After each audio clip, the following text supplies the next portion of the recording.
Hello friends, welcome to शिक्षा garden. जो अभी हम लोग जो बायोलॉजी श्रृंखला में टॉपिक पढ़ रहे हैं उसका नाम है पाचन तंत्र। तो ये पूरा चैप्टर है आपका पाचन तंत्र, उसके बारे में हम लोग पढ़ रहे थे। उसी में लास्ट जो टॉपिक हम लोग कवर किए थे वो था आपका मुख गुहा के बारे में। और मुख गुहा क्या है? तो मुख गुहा बेसिकली हम लोग जो पाचन तंत्र था इसको दो वर्गों में बांटे थे। पूरे पाचन तंत्र को हम लोगों ने दो वर्ग बनाया था। एक का नाम क्या था? एक का नाम था आहार नाल, आहार नाल। और दूसरे का नाम क्या था? तो ये था संबद्ध पाचक ग्रंथियां, संबद्ध पाचक ग्रंथियां। ठीक, इसको बोलते हैं एसोसिएट डाइजेस्टिव ग्लैंड। ठीक है, इसको बोलते हैं आपको एलिमेंट्री कैनाल। ठीक, तो इस तरीके से दो अलग अलग वर्गीकरण किए थे। उसमें से भी एलिमेंट्री कैनाल जो था इसका अलग अलग वर्गीकरण था। उसमें क्या था? तो इसमें था आपका मुख गुहा के बारे में, उसके बाद ग्रसनी के बारे में मिलेगा, उसके बाद आपको ग्रास नली, ग्रास नली के बाद आपको ये अमाशय, अमाशय के बाद आंत। ठीक, तो उसी हिस्सा का जो बकल कैविटी था, बकल कैविटी में हम लोगों ने दो पार्ट पढ़ा था। एक का नाम था आपका टंग, जीवा, और एक का नाम था दांत। वो सब कंप्लीट कर लिए थे हम लोग। अब हमको क्या करना है, बकल कैविटी से बाहर आपको पढ़ना है फैडिंग्स के बारे में, जो कि ग्रसनी है। ठीक, इसके बारे में हम लोग समझेंगे, पढ़ेंगे। तो देखिए, एक डायग्राम हम लोग देख लेते हैं पहले, उसके बाद हम लोग पढ़ना शुरू करते हैं। देखिए, ये आपका है बक्कल कैविटी का हिस्सा। ठीक है, ये आपका बक्कल कैविटी, ये वाला स्ट्रक्चर। ठीक, ऐसे मान लीजिए, ये ऐसे। ठीक, अब यहाँ जो स्ट्रक्चर आपको दिख रहा है, यहाँ वाला स्ट्रक्चर, इसको मान लीजिए आप ग्रसनी। ठीक है, ये पूरा बक्कल कैविटी का हिस्सा जहाँ पे आप भोजन रखते हैं मुंह में। ठीक है, उसका उसको चबाते हैं। और उसके जस्ट पीछे वाला हिस्सा क्या है? तो ये है आपका ग्रसनी हिस्सा। ठीक, अब इसके अंदर भी दो अलग अलग भाग होते हैं। इसको ऐसे दूसरा कलर से लेते हैं। देखिए, इसके अंदर भी क्या होगा? दो भाग होगा आपको। जैसे मान लीजिए कि बकल कैविटी के इस वाले हिस्सा में आपको मिल जाएगा ट्रैकिया। ठीक है, इधर मिल जाएगा आपको श्वास नली, बोलते हैं इसको। ठीक है, श्वास नली। और ये जो है ये फूड पाइप है, इसको ग्रास नली कहते हैं। क्या कहते हैं? ग्रास नली। ठीक, फूड पाइप, ओइसोफेगस भी कहते हैं इसको इंग्लिश में। ये अब ये जो ग्रसनी है, ग्रसनी के पास में ये आपको दो लाइन मिल जाता है। तो ग्रसनी हम बेसिकली कह सकते हैं कि ग्रसनी के पास में दो होल है इस तरीके से। अब इसका नाम है श्वास नली और इसका नाम क्या है? तो इसका नाम है फूड पाइप। अब जब भी भोजन यहाँ से आएगा, ठीक है, मुख से आपको भोजन आए, तो ये क्या होगा कि भोजन सीधा इधर जाएगा। ठीक, अब इस जो श्वास नली है यहाँ पे एक होता है एपिग्लॉटिस होता है। ठीक है, क्या होता है? Epiglottis, epiglottis. नहीं बन पा रहा लिखने में। ठीक है, यहाँ लिख देते चलो। ये जो स्ट्रक्चर है क्या है? एपिग्लॉटिस है। इसका काम क्या होता है? तो इसका काम होता है कि भोजन जो है वो ट्रैकिया में ना जा पाए। ठीक, ये कुछ वैसा मामला है कि समझिए, मान लीजिए कि आपने यहाँ पे ये बनाया। ठीक, अब यहाँ पे ये एक ट्रैकिया हो गया, यहाँ पे फूड पाइप हो गया, और यहाँ पे ये है। अब भोजन तो जैसे यहाँ से मुख गुहा से नीचे की ओर आएगा, संभावना है कि इधर ही बढ़ जाए और इधर भी आ जाए, दोनों में कहीं भी जा सकता है। पर यदि श्वास नली में भोजन चला गया तो फिर क्या दिक्कत है? ठीक, तो एपिग्लॉटिस क्या है? अपने आप खुलता बंद होता है। ठीक है, जैसे ही आपका भोजन जाने वाला होगा, पानी वगैरह पी रहे हैं, तो एपिग्लॉटिस क्या हो जाएगा? यहाँ पे बंद हो जाएगा। जब ये बंद हो जाएगा तो यहाँ पे ट्रैकिया में, जो श्वास नली, उसमें आपको खाना नहीं जाएगा। ठीक है, और खाना कहाँ चला जाएगा? तो ये चला जाएगा फूड पाइप में। तो एपिग्लॉटिस का ये काम होता है। ठीक, तो वो क्या करता है? खुलता बंद होता है। ठीक है, जब भी आप खाना वाना खाते हैं तो इस तरीके से। क्योंकि देखिए, हमारा जो नेसल मार्ग है, जो नाक का द्वार है, वो भी ऐसे ही होता है। जब नाक से हम वायु लेते हैं, ठीक है, जब अंदर पहुंचता है तो ये यहाँ से ऐसे होकर, समझ लीजिए कि नाक का बना रहे हैं, तो यहाँ नाक यहाँ से ऐसे होकर वायु पहुँचा अंदर, और ये ट्रैकिया में जाता है, श्वास नली में जाता है। और जो फूड होगा वो कहाँ चला जाएगा? फूड पाइप में चला जाएगा, ग्रास नली में चला जाएगा।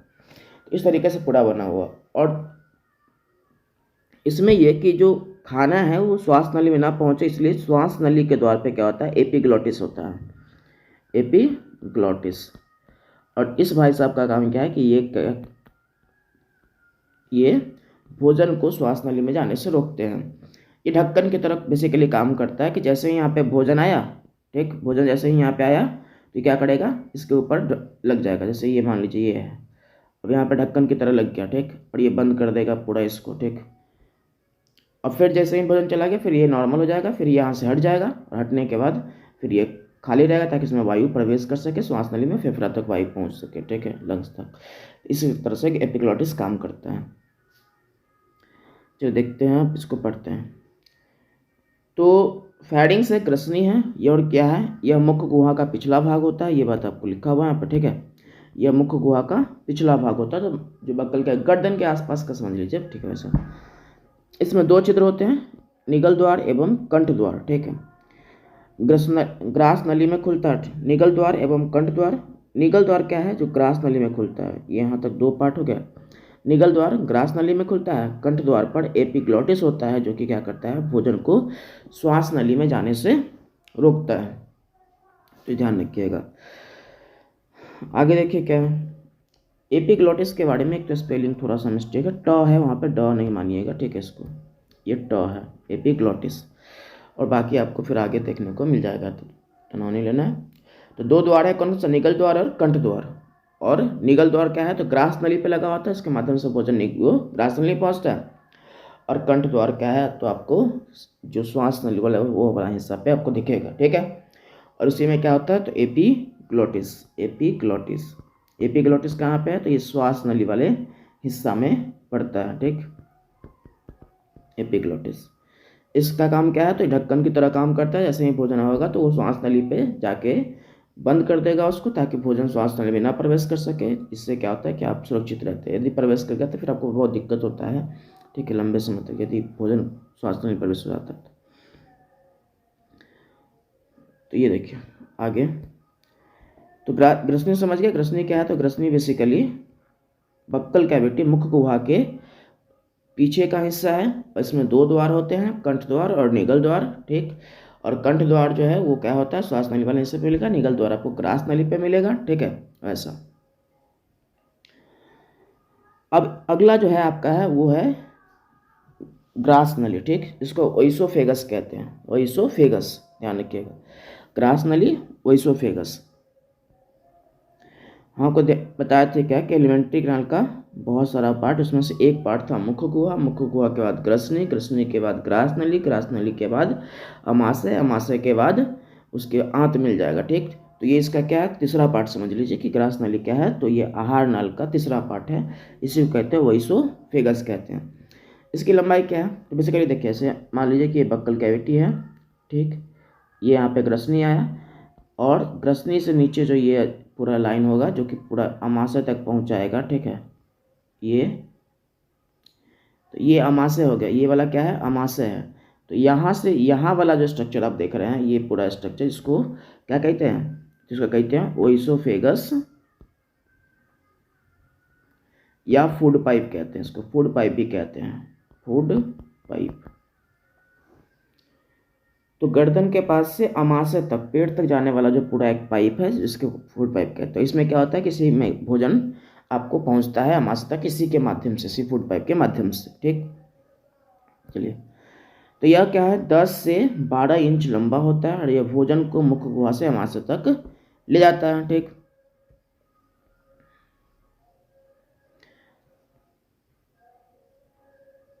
पहुंचाने का काम करता है।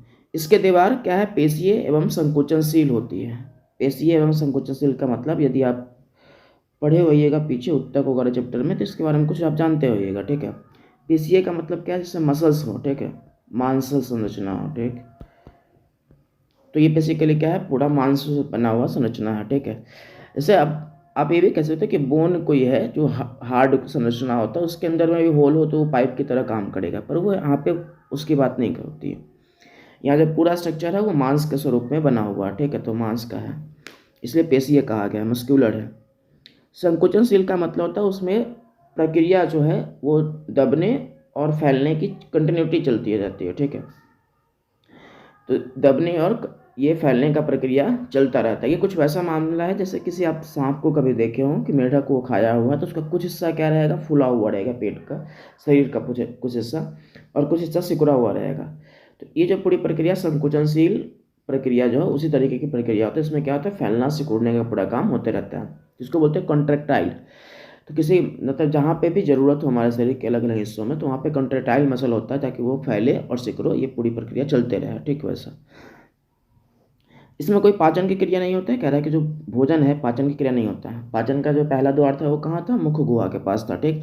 सो मुख गुहा में था क्योंकि जब भी हम खाना खाते हैं तो वहाँ चबाते हुआते हैं, ठीक, उसमें बहुत सारे एंजाइम आता है, ठीक, उससे थोड़ा बहुत पाचन वहाँ पे होता है। उसके बाद फूड पाइप के माध्यम से अमाशय तक जाता है। फूड पाइप में कुछ भी नहीं होता। फूड पाइप बेसिकली क्या है, मुख गुहा से अमाशय तक भोजन को ले जाने का एक माध्यम बस है, ठीक।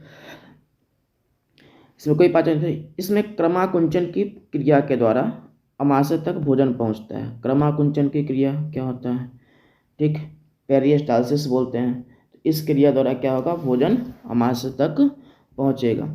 ये कुछ वैसा है कि जब भोजन आपका जा रहा हो तो ठीक है, तो कुछ हिस्सा फैला, कुछ सिकरा हुआ, इस तरीके से आपको देखने को मिले, ठीक है।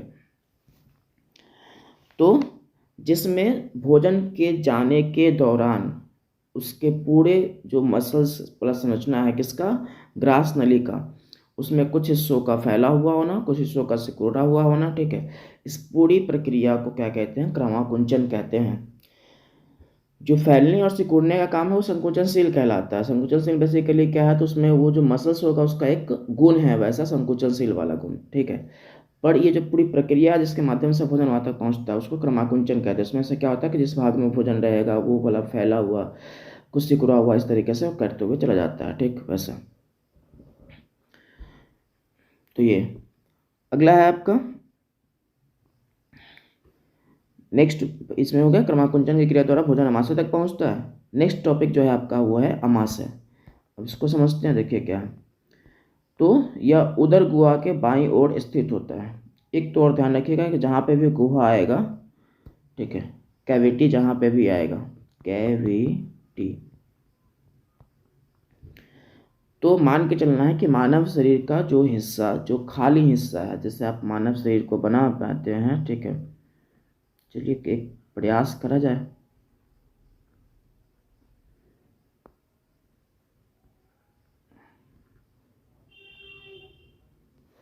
देखिए यहाँ पे हमारा होता है लंग्स वगैरह और हार्ट वगैरह, ठीक है। और इसी के पास में नीचे वाले हिस्से में ये जो पूरा हिस्सा है इसको बोलते हैं एब्डोमिनल कैविटी। एब्डोमिनल कैविटी बोलते हैं इसको, ठीक, ध्यान रखिएगा। तो लंग्स वगैरह के, हार्ट वगैरह के नीचे वाले हिस्सा में हमारा क्या मिलता है, तो एब्डोमिनल कैविटी मिलता है, जिसको बोलते हैं उदर गुहा।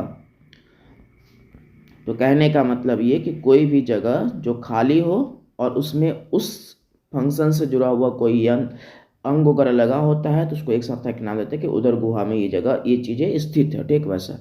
तो ये बेसिकली खाली जगह है यहाँ पे, ठीक। तो कैविटी मतलब खाली जगह, और खाली जगह में कोई अंग रहेगा तो उससे जुड़ा हुआ कि नाम दे देंगे। तो यहाँ पे एक लिखा हुआ है एब्डोमिनल कैविटी उदर गुहा, ठीक ऐसे। अब इसी हिस्से में आपको और ये लीवर, अमाशय, ये सब स्ट्रक्चर आपको यहाँ पे देखने को मिलेगा, ठीक। अब कोई व्यक्ति मान के लिए कि हमारे सामने की ओर खड़ा है तो इसका राइट क्या हो जाएगा, ये हो जाएगा इसका राइट, ठीक, और ये हो जाएगा लेफ्ट इसका, ठीक। तो ये वाला हिस्सा क्या है इसका, ये जो हिस्सा है ये राइट हो जाएगा, ये लेफ्ट हो जाएगा।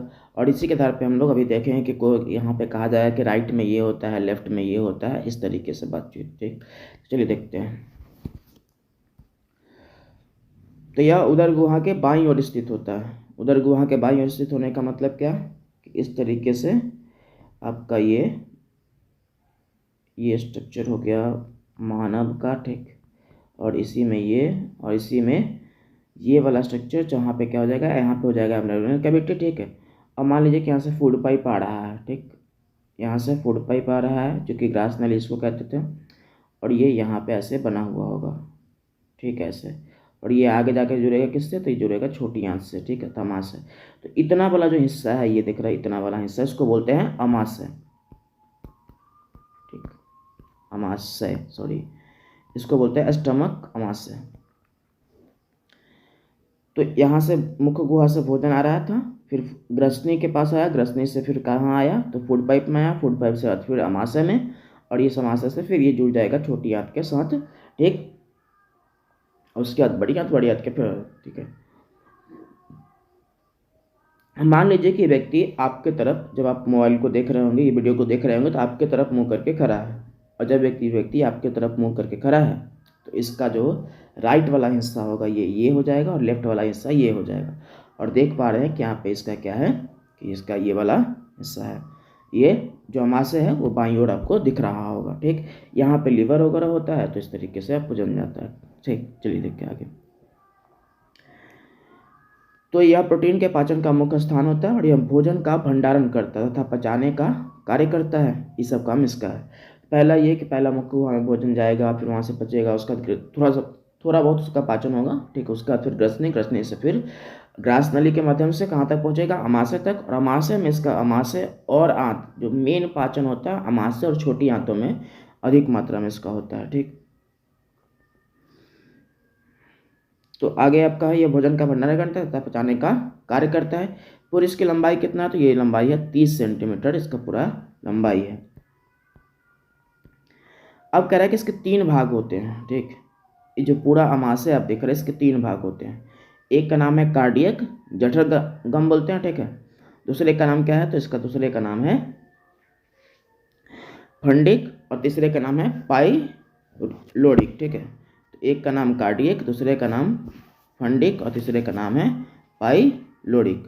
3 अलग अलग आपको भाग मिल जाएगा इसका। ठीक, इन सबको समझेंगे अभी हम लोग कि पाइलोडिक क्या होता है, जठर क्या होता है और फंडिक क्या होता है।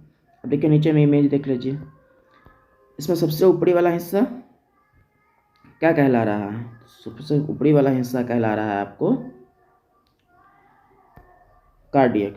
जैसे यहाँ से आया ये क्या है, फूड पाइप। ठीक, और यहाँ से ये आ रहा है। ठीक, और ये आपका होगा कार्डियक, ये हो गया फंडिक और ये हो गया पाइलोडिक। ठीक, तो ये अग्रभाग, मध्य भाग और पश्च भाग, इस तरीके से 3 अलग अलग भाग हो गया। ये जो बनाया हुआ स्ट्रक्चर इसको रुचि कहा गया है। ये बेसिकली फंडिक वाले हिस्से के बीच वाले में एक रुईनुमा संरचना में निकला हुआ, या फिर आप कुछ भी बाल नुमा संरचना कह सकते हैं, इस तरीके से निकला हुआ होता है। बाल नहीं होता, रुई नहीं होता, उस तरीके से एक लॉजिक बता रहा है आपको। तो उस तरह का एक संरचना है। ठीक, जो कि आपको किस में दिखाई देगा, मध्य भाग में दिखाएगा, फंडिक वाले भाग में दिखाई देगा। नेक्स्ट पॉइंट आपका क्या है, तो अमाशय के भीतरी दीवार पर जठर ग्रंथियां पाई जाती है और अमाशय में जठर रस का क्या होता है, स्रावन होता है। ठीक, तो जठर ग्रंथियां खासकर आपको कहाँ मिलेगा, तो आपको मिलेगा अमाशय के भीतरी दीवारों पे। ठीक है, और वहाँ से क्या होगा, तो गैस्ट्रिक जूस निकलते हैं और इस गैस्ट्रिक जूस से क्या होगा, तो अंततः भोजन के पाचन में वो सहायता करेगा। तो गैस्ट्रिक जूस जठर रस वहाँ से निकलता है। अब जठर रस में होता क्या क्या है, तो वो होता है आपका हाइड्रोलिक अम्ल, म्यूकस तथा निष्क्रिय पेप्सिनोजेन। हाइड्रोलिक अम्ल जिसको आप HCl कहते हैं, जब भी आप पढ़े हुए भी होइएगा तो वहाँ पर कहता है कि जो अमाशय में जो अम्ल निकलता है कौन सा अम्ल था, हाइड्रोलिक अम्ल, उसके बाद है म्यूकस, उसके बाद है निष्क्रिय पेप्सिनोजेन। ठीक, ये 3 चीज़ें वो कहाँ से निकलता है, तो अमाशय में जठर रस से निकलता है। अमाशय में पाचन में एंजाइम में अमाशय में पाचन एंजाइम में पेप्सिन एवं रेनिन मिलता है। 2 चीज़ आपको मिलता हुआ दिखाई देगा। तो इसमें जो एंजाइम है उसमें पेप्सिन एवं रेनिन 2 एंजाइम आपको इसमें मिलता हुआ दिखाई देगा। ठीक है, नेक्स्ट आपका कार्डियक भाग। कार्डियक भाग से हाइड्रोक्लोरिक एसिड निकलता है जो कि टाइलिन के प्रभाव को कम करता है तथा यह भोजन में उपस्थित जीवाणुओं को मारता है। टाइलिन क्या है, तो टाइलिन के समझने के लिए आप ऊपर चलेंगे हम लोग तो समझेंगे। वहाँ पे टाइलिन ये स्लाइवरी ग्लैंड के पास से आपको मिलता है, तो जो वो काम करता है वहाँ पे, तो उसको वहाँ से लेंगे। ठीक है, अगला आपका HCl भोजन को अम्लीय बनाता है तथा एंजाइम को क्रियाशील करता है। तो इसका 2 काम है, एक तो एक टाइलिन के प्रभाव को कम करना, भोजन को अम्लीय बनाना। ठीक, और ये एंजाइम को एक्टिव करता है ताकि वो काम करे भोजन को पचाने में। ठीक, ये सब काम होता है इसका। फंडिक में कांटेनुमा संरचना पाई जाती है, जिसे क्या कहते हैं, रुचि कहते हैं, और यह भोजन को रोक कर रखता है। ठीक, पेट में भोजन न होने की स्थिति में यह चुभने लगता है, उसी को आप कहते हैं कि चूहा कूद रहा है। ठीक, इस तरीके की बातचीत।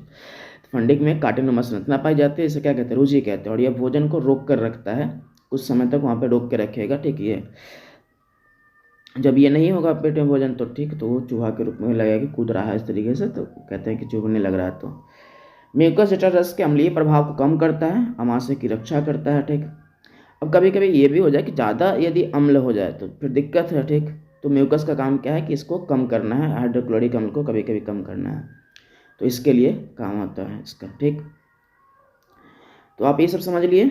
दो बातें, ये पूरी प्रक्रिया था कि अमाशय में हम लोग ये देख रहे थे, अमाशय के 3 अलग अलग भाग थे, कौन कौन सा, तो कार्डियक, कार्डियक के बाद आपका फंडिक, फंडिक के बाद पाइलोडिक। ठीक, फंडिक में जो रूजी मिलता है उसका काम क्या होता है, तो ये भोजन को रोकने का काम करता है। ठीक है, कार्डियक में आपको जठर ग्रंथियाँ मिलती है, जठर ग्रंथियाँ में क्या होता है बेसिकली आपको ये गैस्ट्रिक जूस वगैरह मिलता हुआ दिखाई देगा। ठीक है, अब जठर रस में क्या क्या मिलता है, जठर रस में आपको हाइड्रोक्लोरिक अम्ल, म्यूकस तथा निष्क्रिय पेप्सिनोजन मिलता है, जो कि सब आपको स्टमक के बाहरी आंतरिक दीवारों से दिखाई देगा मिलता हुआ। ठीक, अब इसी में दो एंजाइम निकलता है, एक का नाम है पेप्सिन और एक का नाम है रेनिन, दो एंजाइम आपको मिलता है इसमें। हाइड्रोक्लोरिक अम्ल का काम क्या है, तो इसका काम क्या है, इसका काम है ये टाइलिन के प्रभाव को कम करना। ठीक है, एंजाइम को एक्टिव करना और भोजन को अम्लीय बनाता है, ये सब काम है। ठीक, फंडिक में रुझि संरचना होता है जो कि भोजन को रोकने का काम करता है। ये हो गया आपका। अगला जो है आपका वो है आंत है। ठीक, आंत के बारे में पढ़ेंगे तो आंत का दो हिस्सा होता है, एक होता है क्या, एक होता है आपका छोटी आंत, एक होता है बड़ी आंत। जो ऊपर आप जो इमेज देखे हुए कल वाला नहीं देखे होगे तो देख लीजिएगा। ठीक है, वो वाला जो इमेज है ये आपको ग्रुप में भी, टेलीग्राम ग्रुप में भी मिल जाएगा इमेज, आपको बनाने का हो तो वहाँ से कर सकते हैं। देखिए, अब ये जो इमेज है दो अलग अलग भागों में बटा हुआ है। कितने भागों में, दो भागों में। तो एक का नाम क्या है, तो एक का नाम है बड़ी आंत, एक का नाम है छोटी आंत। सॉरी, इमेज दो भागों में नहीं, आंत दो भागों में बटा हुआ है, इंटेस्टाइन दो भागों में बटा हुआ है। इसके दो अलग अलग भाग, एक क्या है, तो एक है आपका छोटी बड़ी आंत और एक है छोटी आंत। पहले ऐसे छोटी आंत आता है, उसके बाद बड़ी आंत आता है। ठीक है, वैसा छोटी आंत कहीं जुड़ाव किससे होता है, तो अमाशय के संरचना से जुड़ाव होता है। तो पहले भोजन कहाँ से आएगा, अमाशय से कहाँ आएगा, तो छोटी आंत में आएगा। ठीक, उसके बाद फिर छोटी आंत से कहाँ जाएगा, तो बड़ी आंत में इस तरीके से जा रहा होगा। ठीक, वैसा। तो देखिए, मनुष्य की आंत की लंबाई कितना है, 22 फीट होती है। शाकाहारियों की आंत की लंबाई अपेक्षाकृत अधिक होती है। ठीक, मनुष्य के आंत को दो भागों में बांटा जाता है। ठीक है, तो ये तो इसके दो भागों में बांटा जाता है, इसमें एक है छोटी आंत और एक है बड़ी आंत। इसको बोलते हैं स्मॉल इंटेस्टाइन और एक को बोलते हैं लार्ज इंटेस्टाइन। तो आंत, पहली बात तो कि आंत क्या होता है, तो आंत आपका संरचना है जो कि अमाशय के जस्ट बाद होता है और अमाशय से जुड़ा हुआ संरचना है। ठीक है, उसके बाद क्या है, तो इसके आंत को दो भागों में बांटते हैं, एक का नाम है आपको छोटी आंत, एक का नाम है बड़ी आंत। कैसे बनता है, कर हम आपको डायग्राम बना के दिखा देते हैं। देखिए, ये आपका हो गया अमाशय, ये क्या हो गया, अमाशय हो गया। ठीक, अमाशय वाला स्ट्रक्चर। अब यहाँ से ये पाइप निकला, यही पाइप क्या है, तो जैसे मान लीजिए कि छोटी आंत है। ठीक,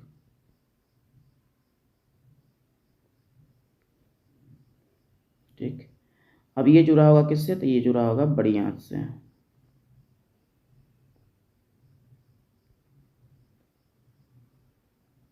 इस तरीके से। फिर यहाँ पर रेक्टम, रेक्टम के बाद एनस, और ये दोनों संरचना। तो एक बीच वाला जो है छोटी आंत है और ये वाला जो है ये बड़ी आंत है। ठीक, और छोटी आंत किससे जुड़ा होता है, तो अमाशय से जुड़ा हुआ होता है। ठीक, वैसा।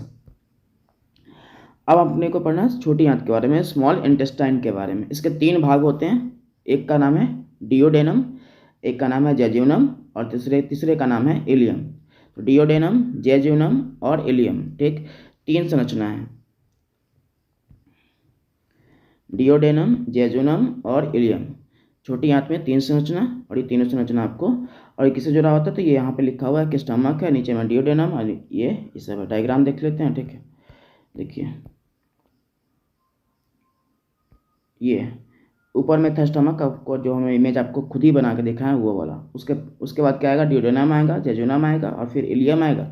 और इस तरीके से तीन भागों से मिलकर क्या होता है, छोटी आंत का निर्माण हो जाता है। ठीक, वैसा। इसमें अधिकतर पाचन एवं शोषण का कार्य शोषण होता है। ठीक है, शोषण कहना, अब शोषण भी कह सकते हैं। ठीक है, कि जो भोजन है वो पचता है, पचने के बाद क्या होता है उसका फिर ये अवशोषण होता है। शोषण कहना ठीक नहीं, यहाँ पे अवशोषण लिख लीजिए। अब ज़्यादा मोटा है, देखिए, अवशोषण, अवशोषण। ठीक, ये ध्यान रखिएगा। इसका प्रारंभिक भाग कैसा है, तो अंग्रेजी के अक्षर यू की तरह मुड़ा हुआ होता है। ठीक है, तो आपको ये मुड़ाव दिखेगा यू की तरह, जो कि कहाँ से, जो डेरिनम वाला हिस्सा है इसी के पास में आपको मुड़ाव दिखेगा अंग्रेजी के अक्षर यू की तरह। अगला कह रहा है कि यह आहार नल का सबसे लंबा भाग होता है, ठीक, ऐसा। इसकी लंबाई कितना, तो 6 मीटर होती है, ठीक। मनुष्य में इसकी लंबाई 6 मीटर के बराबर है, ठीक। इसके इलियम भाग में भीतरी सतह पर आंतरंशाकूर होता है या उंगली नुमा संरचना में होता है, जो भोजन अवशोषण की सतह को बढ़ा देता है। तो बेसिकली इसके आंतरिक भागों में आपको ये स्ट्रक्चर मिल जाएगा जो कि भोजन के अवशोषण की जगह को बढ़ा देता है, ठीक है वैसा। नेक्स्ट आपका बड़ी आंत। देखिए इन सब में ना कुछ एंजाइम वगैरह भी होता है, तो सब आपकी बात करेंगे हम लोग, ठीक है, कैसे भोजन में पाचन होता है वो सब। बड़ी आंत क्या है, तो बड़ी आंत में आपको ये लार्ज इंटेस्टाइन और ये 1.5 मीटर लंबा होता है। इसके दो भाग होते हैं, कोलोन और मलास, ठीक। दो भाग आपका कोलोन और मलास है। हम आपको बना के दिखा देंगे, तो नाम नहीं लेना है। देखिए हम बना ही हुआ है वैसे तो। ये देखिए ये वाला जो स्ट्रक्चर आपको दिख रहा है, देखिए ये था छोटी आंत जो किससे जुड़ा हुआ था, अमाशय से जुड़ा हुआ था। फिर छोटी आंत यहाँ पे आया और यहाँ पे आके जुड़ गया इसके पास में, इसको सीकम नली बोलते हैं। नीचे में यहाँ पे है अपेंडिक्स, ठीक। ये बहुत ज़्यादा काम का नहीं होता, इसके बारे में आगे पढ़िएगा आप, ठीक है। तो ये है आपका अपेंडिक्स, यहाँ पे है सीकम नली, यहीं पे क्या करता है, ये जोड़ता है, ठीक। यहाँ पे आपको जोड़ेगा। और ओइसोफेग ये आपका क्या है, कोलोन है, कोलन है, ठीक। कोलन के भी 3 अलग अलग पार्ट होते हैं। तो जो कोलन ऊपर की ओर जा रहा है उसको बोलते हैं असेंडिंग कोलन, जो कोलन इधर की ओर जा रहा है उसको बोलते हैं ट्रांसवर्स कोलन, ठीक।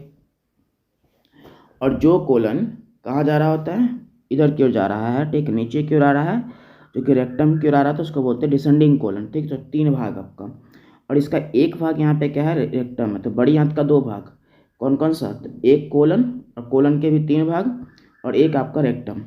तो बड़ी आंत के 2 भाग, कोलन और रेक्टम, कोलन और रेक्टम, ठीक। और कोलन का 3 भाग होता है, एक का नाम ये ascending, transverse and descending, ascending, transverse and descending, ascending, transverse and descending, ये बात ध्यान रखिएगा, ठीक है। 3 भाग इसका होता है। आप चाहे तो इसका नाम लिखना चाहते तो आप इसे लिख सकते हैं। इसका नाम होता है ऊपरीगामी, क्या, ऊपरीगामी कोलन। इसका नाम क्या होता है, तो इसका नाम होता है अनुप्रस्थ कोलन, अनुप्रस्थ कोलन। और इसका नाम क्या होता है, इसका नाम होता है अधोगामी कोलन। अधो का मतलब नीचे की ओर होता है, तो अधोगामी कोलन, ठीक, इस तरीके से।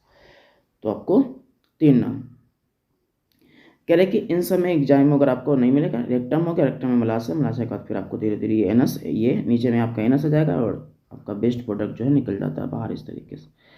ये देखिए यहाँ पे छोटी आंत और बड़ी आंत के जोड़ पर सीकम नली पाया जाता है। इन दोनों के हिस्सा पे क्या मिलेगा, सीकम नली होता है, ठीक। और सीकम के शीर्ष पर क्या मिलेगा, तो फिंगर लाइक स्ट्रक्चर में अपेंडिक्स मिलता है।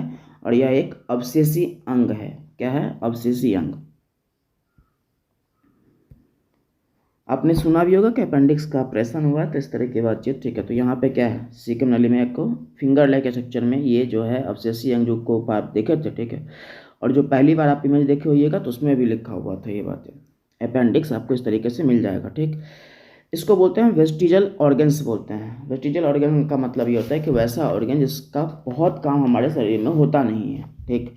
इस कारण से बोलते हैं वेस्टिजल ऑर्गन्स, वेस्टिजियल ऑर्गन्स बोलते हैं। इसका बहुत काम हमारे शरीर में नहीं है, ये ऐसे ही हमारे शरीर में रहता है, ठीक है वैसा। इसके सिरा क्या होती है, बंद रहता है ज़्यादातर को। जैसे ये आपका हो गया सीकम नली हो गया, यहाँ पे, यहाँ से छोटी आंत आ रहा होता है, तो और ये ऊपर में बड़ी आंत से ऊपर जा रहा होता है, ठीक है। तो यहाँ पे छोटी आंत लगता है सीकम नली के पास में, यहाँ पे अपेंडिक्स है, ऊपर आप कभी बना के दिखाए थे। तो ये वाला जो स्ट्रक्चर है यहाँ पे, ये वाला जो है ये बंद रहता है हमेशा इसका सिरा, ठीक है। और कभी इसमें भोजन चला जाए गलती से भी कुछ हिसाब में, ठीक है, तो उसी समय पे क्या होता है कि यहाँ पे सड़ने लगता है, फिर अंत इसको अपेंडिक्स को दर्द करेगा तो निकाल के बाहर करना पड़ता है इसको, ठीक। वैसे हमारे शरीर के बहुत सारा हिस्सा जो है ना वो अवशेषी अंग के रूप में काम करे, जैसे कान का बाहरी हिस्सा, फिर बाल, हमारे शरीर का जो त्वचा का बाल होता है वो सब क्या है, ये सब आपको ये अवशेषी अंग के रूप में काम करे। इसका बहुत काम आपको नहीं देखने को मिलेगा। जो थर्ड मोलर वगैरह वाला हिस्सा है उसका भी बहुत काम नहीं होता है, जो चौक का दांत जिसको बोलते हैं, ठीक है, उसका भी बहुत काम नहीं होता। तो सब अवशेषी अंग है। तो अवशेषी अंग का मतलब ऐसा अंग जो शरीर में है पर किंतु उसका कोई काम नहीं होता है, ठीक है। तो उस तरह के अंग को बोलते हैं अवशेषी अंग। शुरू में हुआ करता है अपेंडिक्स का काम, ठीक है। जब ये सेल्यूलोज बेसिकली क्या करता है, सेल्यूलोज को पचाता है, ठीक है। अब आप सिर्फ कच्ची चीज़ों को खा रहे हैं, घास फूस खा रहे हैं जिसमें सेलुलोज है, ठीक है। सेलुलोज के बारे में पढ़े हैं, पहले आप कोशिका वगैरह में, उत्तक वगैरह में पढ़े हैं, ठीक है। तो वो अब उसको कर रहे हैं तो फिर उसमें आपको देख उसके पचाने के लिए काम आता है, पर हमारे शरीर में ऐसा हिस्सा है नहीं, तो ठीक है। अब तो ऐसे हम लोग पूरा पका के खाते हैं उस तरीके के, यदि खाते भी है घास फूस को तो ठीक है, तो उसका ज़रूरत उतना पड़ता नहीं है, ठीक है। ऐसा चलिए आगे देखिए। कोलन के 3 भागों में बांटा गया है, एक है ascending colon, transverse colon, descending colon, ठीक। 3 अलग अलग भाग। इसमें एंजाइम नहीं मिलता है, ये बात यहाँ पे लिखा हुआ है, क्या है कि इसमें एंजाइम नहीं मिलता है। यह बिना पचे काइम से जल व कुछ खनिज अवशोषित करता है। तो जो काइम नहीं पचा हुआ उसमें से क्या करेगा, जल व कुछ खनिज को अवशोषित करेगा, ठीक है। ये काइम का मतलब यहाँ पे ये है CHYM, काइम का मतलब कि वैसा भोजन जो कि छोटी अमाशय से निकला, अमाशय से छोटी आंत में गया और इसका पाचन वगैरह हुआ, पाचन के बाद पहुंचा कहाँ पे, बड़ी आंत में। तो ये जो भोजन जो पाचन के बाद ये सब निकला इसको काइम कहते हैं, ठीक है, ध्यान रखिएगा। तो अमाशय और जो भोजन हम लोग किए थे वो जो अमाशय और छोटी आंत में पहुंचा था उस तरीके से उसको काइम कहा गया, और अंततः उसका जो पाचन हुआ, पाचन के बाद जो भी पाचन हो पाया वो हो पाया, ठीक है। उसके बाद वो कहाँ पहुंचा, बड़ी आंत में पहुंचा, और बड़ी आंत में क्या होता था, जल व खनिजों का अवशोषण होता है, पाचन यहाँ पे नहीं होता है, ध्यान रखिएगा, ठीक। और इस तरीके से आपका वर्गीकरण देखने को मिलता है। और ये आपका खत्म हो गया क्या, आहार नल का हिस्सा। तो आहार नल में हम लोग क्या क्या पढ़े थे, तो आहार नल में पढ़े थे ये मुख्य गुहा के बारे में, मुख्य गुहा के बाद ग्रसनी, ग्रसनी के बाद ग्रास नली, ग्रास नली के बाद क्या, तो ये अमाशय, अमाशय के बाद आंत, ठीक। 3 भाग पढ़े थे। उसके बाद जाएगा आपका संबद्ध पाचक ग्रंथियाँ, ठीक है, जो कि आहार नाल से संबंधित था, ठीक है। तो वे ग्रंथियाँ जो भोजन के पाचन में बात करती है। आपको बताते हैं कि पाचन तंत्र का 2 हिस्सा होता है, एक आहार नल और एक होता है संबंध पाचन ग्रंथियाँ। तो अब हम लोग को ये वाला पढ़ना है, संबंध पाचन ग्रंथियों के बारे में पढ़ना है, ठीक। और ये क्या होता है, आहार नाल से संबंधित वे ग्रंथियाँ जो भोजन के पाचन में मदद करती है वे पाचक ग्रंथियाँ कहलाती है। इसके बारे में आपको यहाँ पे लिखा हुआ है। इसके भी 2 अलग अलग भाग होंगे, ठीक है। मुख्य रूप से 2 प्रकार होता है, एक का नाम क्या है, आंतरिक पाचक ग्रंथियाँ, और एक का नाम है बाह्य पाचक ग्रंथियाँ। तो कह रहा है कि संबंध पाचन ग्रंथियाँ का मतलब वो कि जो मुख्य भाग तो नहीं होता है, ठीक है, पाचन का, पर उसके बिना भी पाचन पूरे तरीके से संभव नहीं है, इसलिए कहा है कि सहायक के रूप में ये काम कर रहे होते हैं, ठीक है। और सहायक के रूप में क्या पहुंचाते हैं, जूस वगैरह पहुंचाते हैं ताकि भोजन का पाचन अच्छी तरीके से हो पाए, ठीक है। तो मुख्य रूप से 2 प्रकार की होती है, आंतरिक और बाह्य। आंतरिक पाचन ग्रंथियाँ जो है उसमें क्या मिलेगा आपको, देखिए, जिसमें मिलेगा आपको, इसमें उस पाचक ग्रंथि को शामिल किया जाता है जो आहार नाल के दीवार में उपस्थित होता है, ठीक है। जैसे अमाशय के दीवार की जठर ग्रंथियाँ, ठीक, ये सब क्या है, आंतरिक पाचक ग्रंथियाँ हैं, ठीक है, डाइजेस्टिव ग्लैंड है। और इन सब का काम क्या होता है, इन सब का काम होता है एंजाइम्स को निकालना, कोई और जूस निकालना, जिससे क्या होगा, भोजन का पाचन हो, ठीक। वैसा बाह्य पाचक ग्रंथियाँ का मतलब क्या है, तो बाह्य पाचन ग्रंथियाँ का मतलब यह है कि यह आहार नाल के अलावा शरीर की वे ग्रंथियाँ हैं जो पाचन में भाग लेती हैं। ध्यान सुनिएगा, एक है कि भोजन आया अलग अलग जगहों से, ठीक, और उस हिस्सा में पहुंचा जहाँ पे उसका सबसे अधिक मात्रा में पाचन हुआ। 2 जगह है, एक तो आपका अमाशय, एक छोटी आंत वाला हिस्सा, ठीक। वैसा अब जो इस मुख्य भाग से जुड़ा होगा उसको बोलेंगे क्या, कि आंतरिक पाचक ग्रंथियाँ हैं, ठीक, आंतरिक पाचक ग्रंथियाँ हैं। और जो जुड़ा होगा कहाँ से, बाह्य से, ठीक है, उसके लिए एक अलग से अंग बना हुआ हो, फिर उस अंग से क्या आता हो, कोई रस वगैरह आता हो, तो उसको बोलेंगे कि बाह्य पाचक ग्रंथियाँ।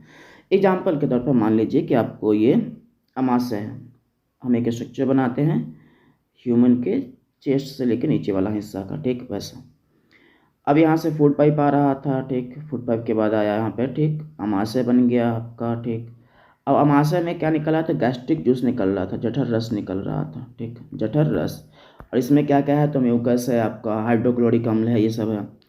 इसके इस वाले हिस्से में आपको मिल जाएगा लीवर, ठीक है, लीवर। तो ये ध्यान सुनिएगा, यहाँ पे आपको मिल जाएगा एक पित्ताशय, गॉल ब्लैडर, ठीक। ये अब समझना है, ये जो इसमें से कोई एंजाइम वगैरह निकलेगा जो पाचन में सहायता करेगा, तो इसको बोलेंगे कि ये आंतरिक पाचन ग्रंथि है, जो कि किससे जुड़ा हुआ, अमाशय से ही है, ठीक है, आंतरिक पाचन ग्रंथि है। पर यदि लीवर के जो उपस्थिति है इसमें किसका, ये लीवर या इसको गॉल ब्लैडर का जो अवस्थिति है, ठीक, इससे इधर में आपको हो जाएगा पेनक्रियाज वगैरह, ठीक। इससे यदि कोई रस निकलता है तो इसके लिए लिखा है कि बाह्य पाचक ग्रंथि, मतलब ये बाहरी हिस्सा का है, ठीक। आंतरिक हिस्सा का मतलब जो अमाशय से ही जुड़ा हुआ है वो, और जो बाहरी हिस्सा से होगा वो बाह्य पाचक ग्रंथि कहलाएगा, ठीक। वैसा तो इसमें देखिए बाह्य पाचक ग्रंथि में क्या क्या आता है, तो इसके अंतर्गत है आपका यह आहार नाल से के अलावा शरीर की वे ग्रंथियाँ जो पाचन में भाग लेती हैं। और मनुष्य में निम्नलिखित क्या है, 3 बाह्य पाचक ग्रंथियाँ पाई जाती है। इसके बारे में आपको यहाँ पे नाम लिखा होगा, देखिए क्या। एक है आपका क्या, एक है सलाइवरी ग्लैंड, यकृत और अग्न्याशय, ठीक है। सलाइवरी ग्लैंड, यकृत और अग्न्याशय। याद करिए सबसे ऊपर वाला इमेज, यदि आपको याद नहीं होता है तो पीडीएफ आपके पास होगा तो उसमें हो जाएगा, ठीक। और नहीं तो आप फिर से पहला वाला जो वीडियो था पाचन तंत्र का उसको देख लीजिएगा, तो उसमें आपको इमेज वगैरह मिलेगा। एक बार हम आपको बना के भी दिखा देते हैं, ठीक। जैसे मान लीजिए कि आपका बैक्कल कैविटी है और ये आ रहा है नीचे की ओर, ठीक है। यहाँ पे आपको जाएगा अमाशय, ठीक, अमाशय, और फिर यहाँ पे छोटी आंत वगैरह इस तरीके से। अमाशय के जस्ट ऊपर में है कहाँ पे होता है, पेनक्रियास, इसको अग्न्याशय कहते हैं, ठीक। इधर में हो जाएगा आपका लीवर, ठीक।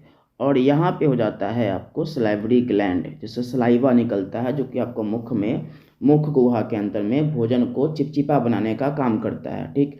चिपचिपा बनाने का काम है, कुछ सूक्ष्म जीवों को मारने का भी काम होता है उस एंजाइम के द्वारा, ठीक है। तो एंजाइम निकलेगा तो आप जब भी भोजन कर रहे हैं तो सूक्ष्म जीवों को मारता है। यदि कोई बेकार सूक्ष्म जीव आपके शरीर में प्रवेश कर गया भोजन के माध्यम से तो उसको वहीं पे मारता है और कुछ चिपचिपा बनाते हैं, फिर वो भोजन नीचे की ओर फूड पाइप की सहायता से अमाशय तक आता है। तो ये 3 हो गया, एक सलाइवरी ग्लैंड, यहाँ पे यकृत, और ये हो गया अग्न्याशय। तो 3 ग्रंथियाँ आपको मिलेगा, ठीक है, बाह्य पाचक ग्रंथियों में। तो इसको इतना ही तक आप छोड़ देते हैं, इसका थर्ड पार्ट आएगा तो उसमें आपको बाकी और भी चीज़ें हम लोग देख लेंगे, समझ लेंगे, ठीक। तो आज के लिए इतना ही रहने दीजिए, ठीक है। तो बाय बाय। कोई सुझाव होगा तो ज़रूर दीजिएगा कमेंट में, आप इसको और बेहतर कैसे बनाया जाए। पर बाकी हमको लगता है, उम्मीद करते हैं कि समझ में आ रहा होगा आपको, और सवाल बनाते देखते रहिएगा, ठीक है। पहले ये पूरा चैप्टर कंप्लीट हो जाए तो एक बार इससे जुड़ा हुआ सवाल आप बनाइएगा, प्रीवियस ईयर क्वेश्चन वगैरह होगा तो उसमें से, ठीक है। चलिए बाय।